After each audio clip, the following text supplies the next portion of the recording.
Hello friends, welcome to my little country kitchen. Here are 13 type of disasters that you can prepare for and why. Let's get going. Today we're going to be a little bit different.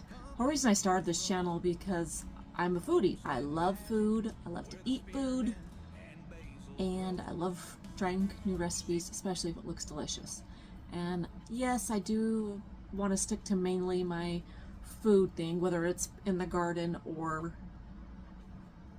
recipes and stuff like that, but I'm going to deviate a little bit because I'm just sharing with what's on my mind.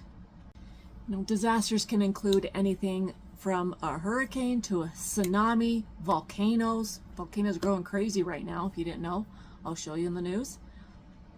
House fires, floods, tornadoes, civil unrest, wildfires, widespread disease, we've all experienced that one, unemployment, divorce, the death of a family, and even earthquakes.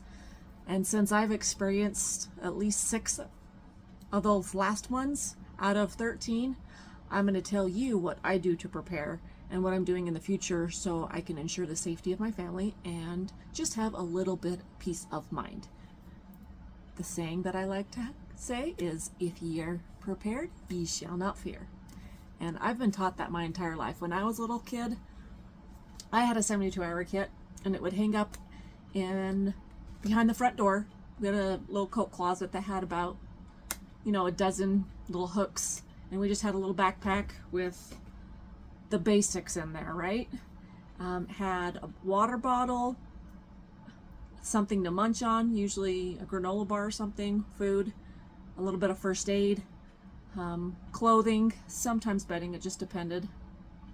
And then the parents would have, of course, tools, emergency supplies, and then specialty items for the infants, elderly, or disabled family members. And so what I'm going to do is I'm going to focus on one of those 6 items for the next few weeks. 6, obviously. And we're going to be focusing on that.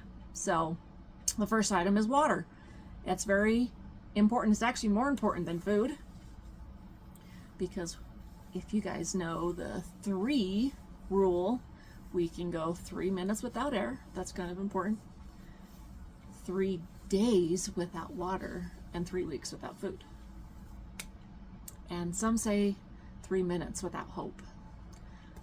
I do love that one too, because I do have hope in my Savior, Jesus Christ. He is coming again.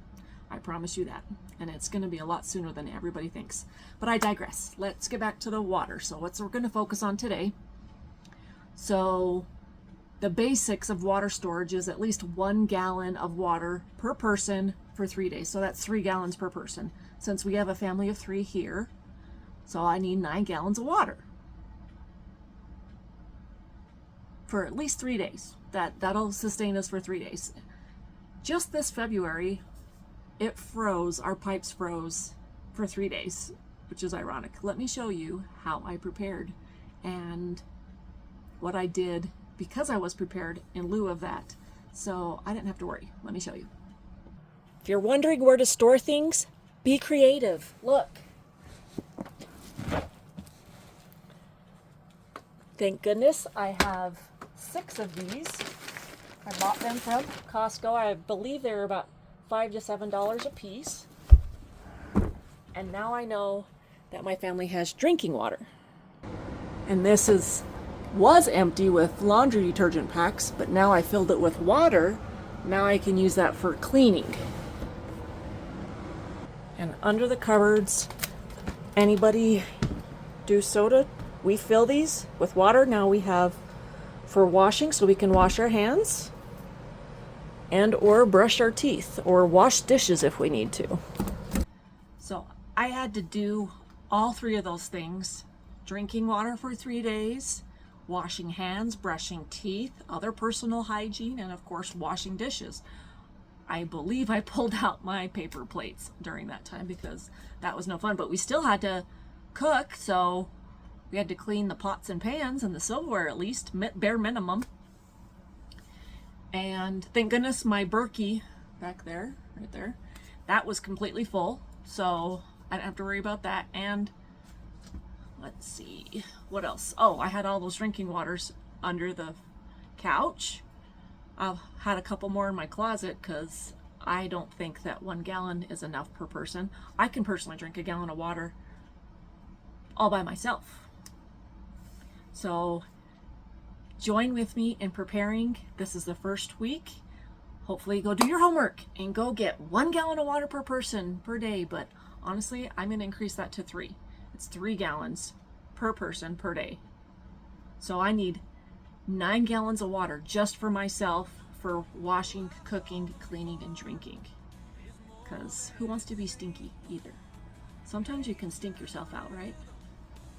All right. Well, we'll see you next time. I'll see you on the next one, and I will go back to my regularly scheduled program. I usually post on Wednesdays, between Wednesday and Saturday. I don't know what day I'm going to post this. Maybe a Saturday, maybe Fridays. We'll see. I'll let you know. And thank you for joining me, and we'll see you next time. Bye.